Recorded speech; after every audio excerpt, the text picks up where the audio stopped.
That's the brilliant Sakamoto-san, Ryuichi Sakamoto, from his album Chasm, and that was the ending theme from Seven Samurai. Isn't that beautiful? It is beautiful. Yeah, beautiful.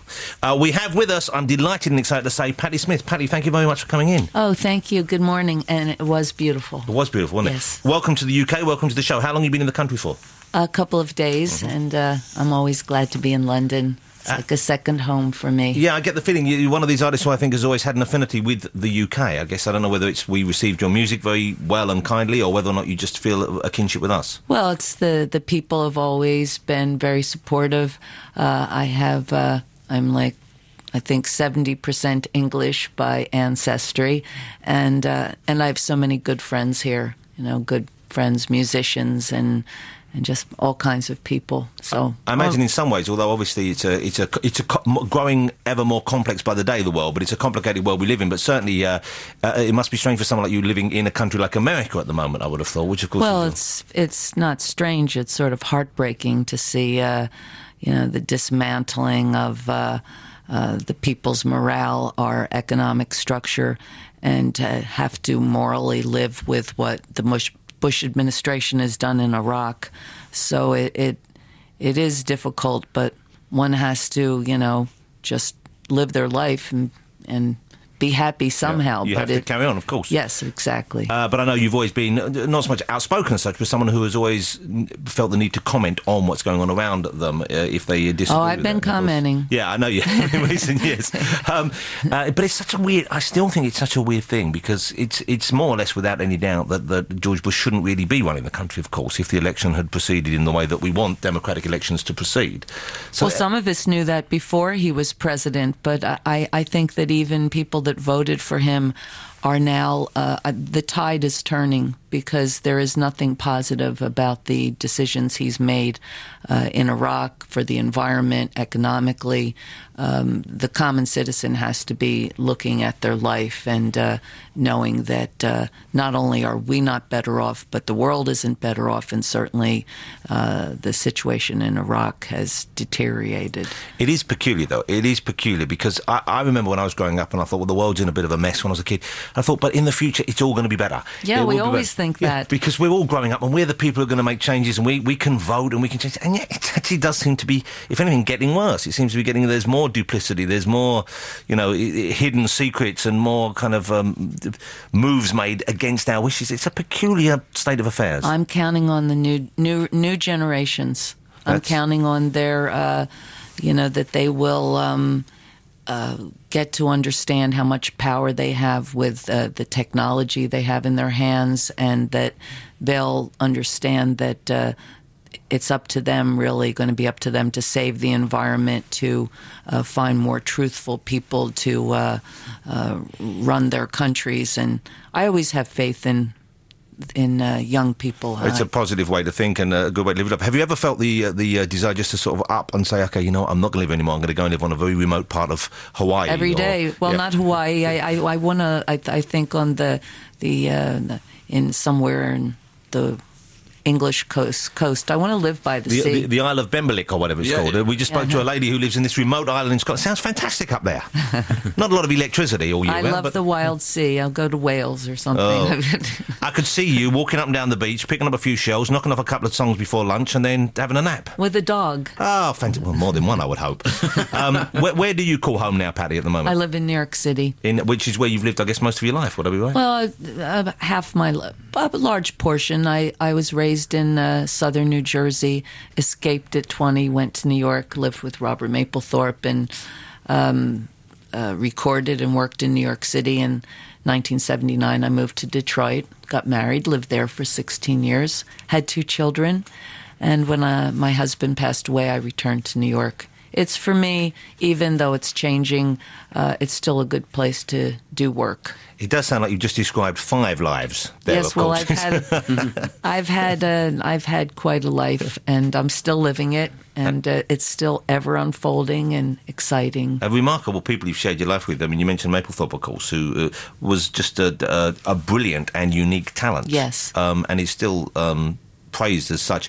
But what a strange, it seems to the outside world, and to us who don't know you, it seems like a strange relationship, because here you are living and sharing your life with a gay man. Well, he wasn't. We knew each other so young. We were only 20 years old, very inexperienced. And I didn't experience him as that in our early relationship. It took him, some years to find his inner nature. But we lived as a young couple, and as he went through his evolution, we were so close that we found a way to stay friends till the end of his life. So I've always just thought of Robert as himself. He's an artist, and our relationship was a beautiful, intimate friendship that evolved to a different kind of friendship. Incredible talent. I mean, I've always admired his work, and I've always been struck by the remarkable range of his work, where you have those incredible, beautiful close-up photographs of flowers and plants, and then you have those somewhat quite brutal, hardcore explorations pictures, of sexuality. A friend of mine went to an exhibition of his, a comedian who's a very funny man called Frank Skinner, and he wrote in the visitor's book, I don't know if you remember, I think it's a picture called Man in a Polyester Suit. Yes, I know it. It's just a shot of a man from below the waist, and he's forgotten to do his trousers up, and everything's out for all to see.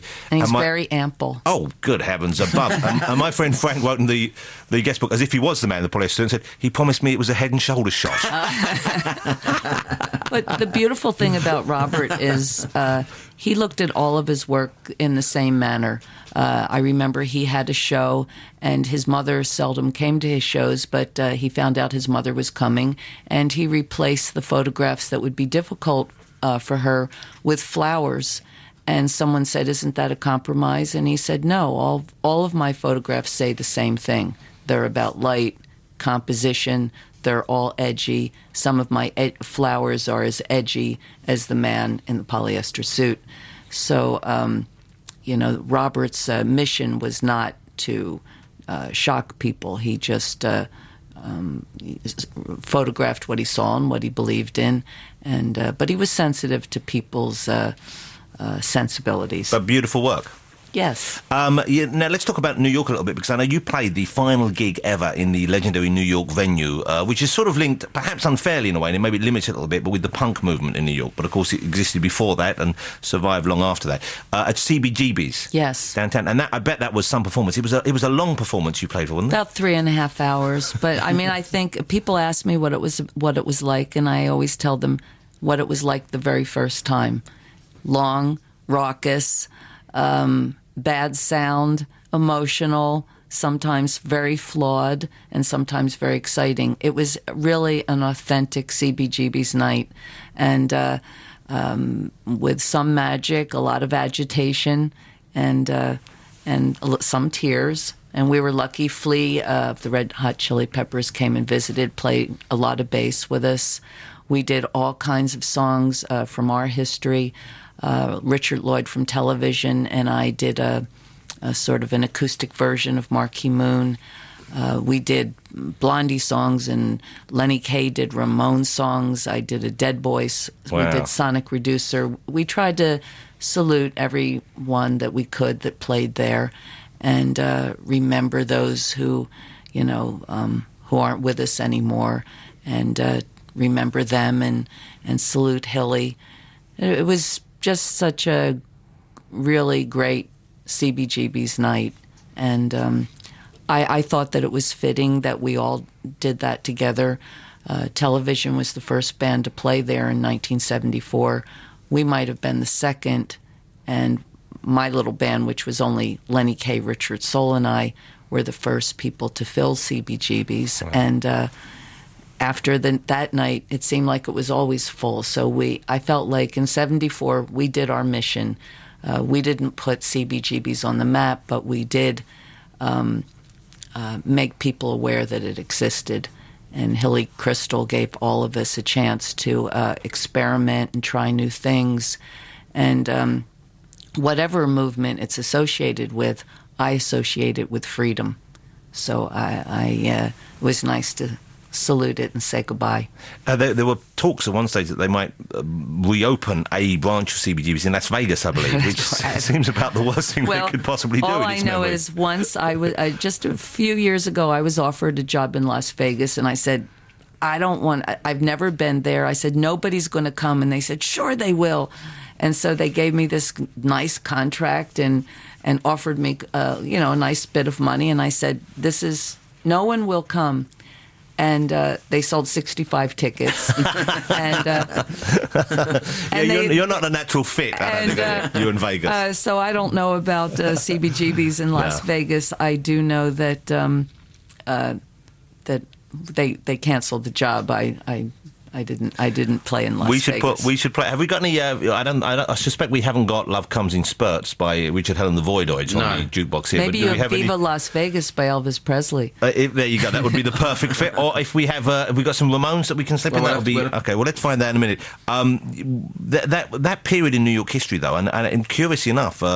I just noticed, I was looking through the TV listings, there's a programme on BBC4 this week about the kind of the early period of hip-hop in New York and that kind of like end period of punk.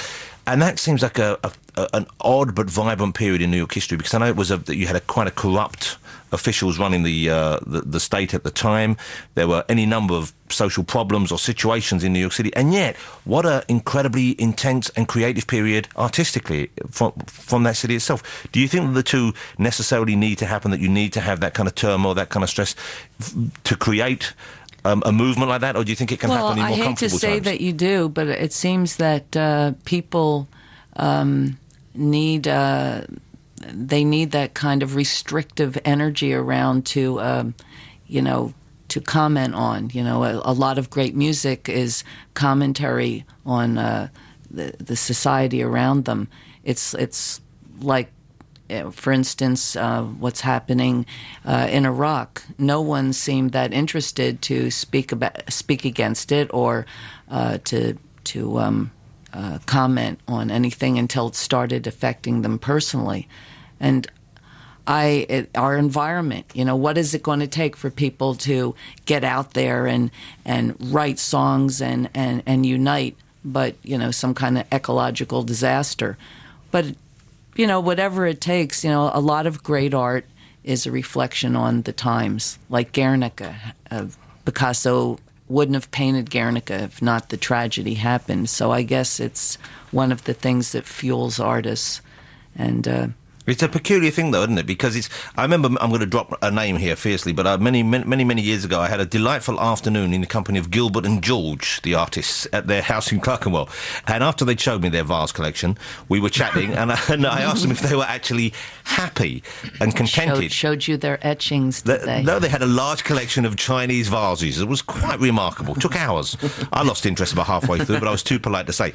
And one of them said to me, I can't remember if it was Gilbert or George, he said, I don't know if I said, but that really isn't the most interesting state to be in, contentedness. And I thought that's quite an interesting statement to hear. I'd never heard someone express that, because we all strive towards a state of, just contentment and happiness and fulfillment. But often that isn't actually the most interesting way to spend your days. And sometimes having something to push about and get concerned about is more stimulating. Well, after Thomas Jefferson, all the people went through the Revolutionary War, and the Declaration of Independence had been written.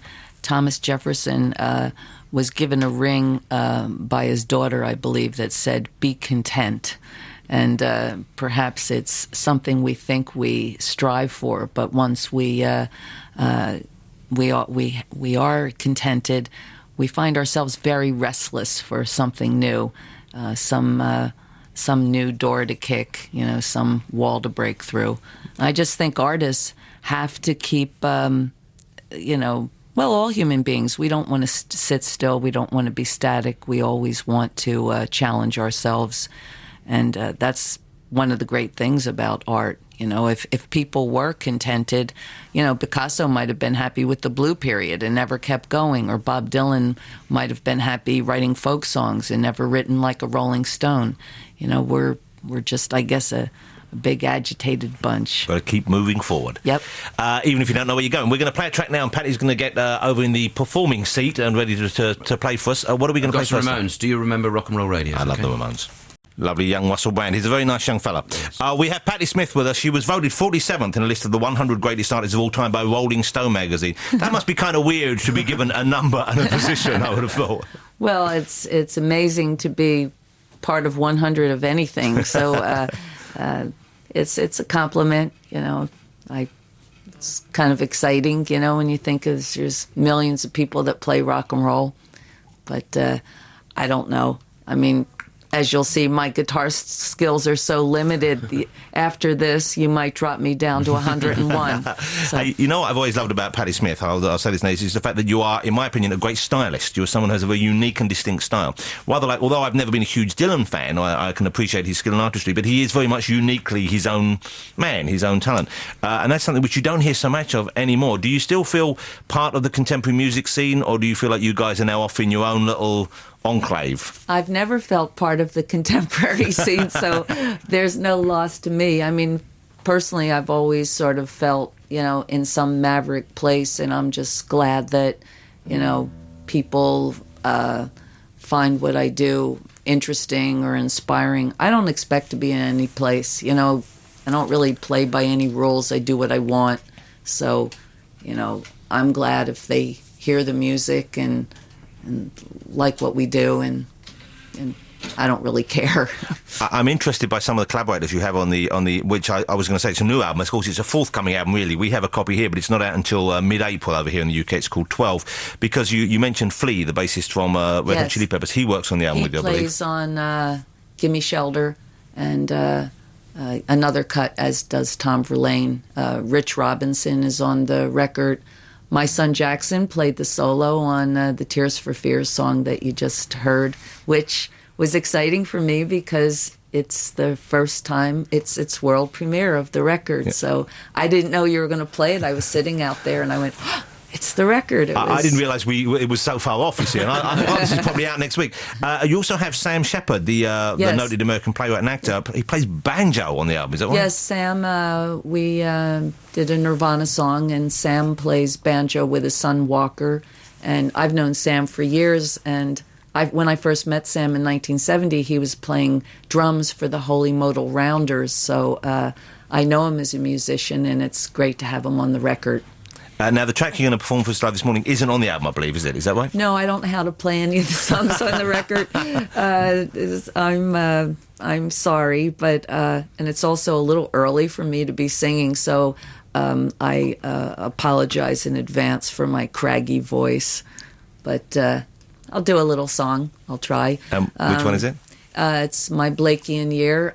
Since the record is all covers, I figured this isn't a cover song, but it's about, it's a little salute to William Blake, one of your countrymen. Born here in London, I believe. And, yes. So, My Blakean Year. Okay. Take it away, Patti Smith. In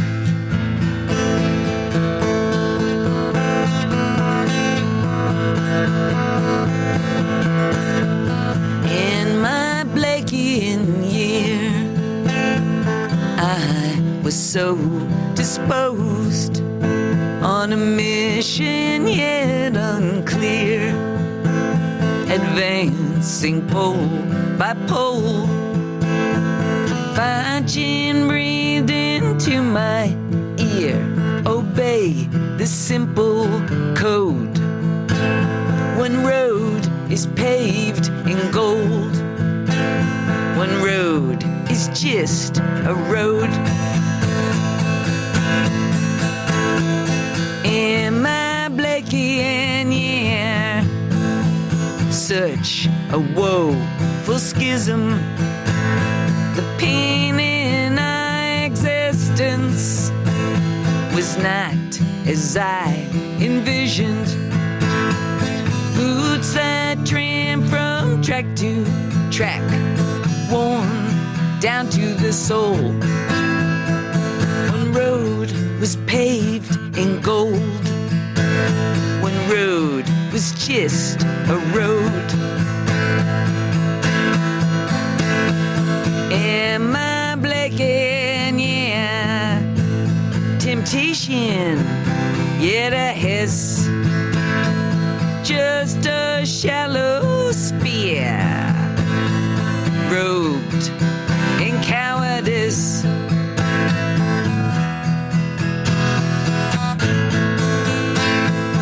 Brace yourself for bitter flack, for a life divine, a labyrinth riches never shall unwind.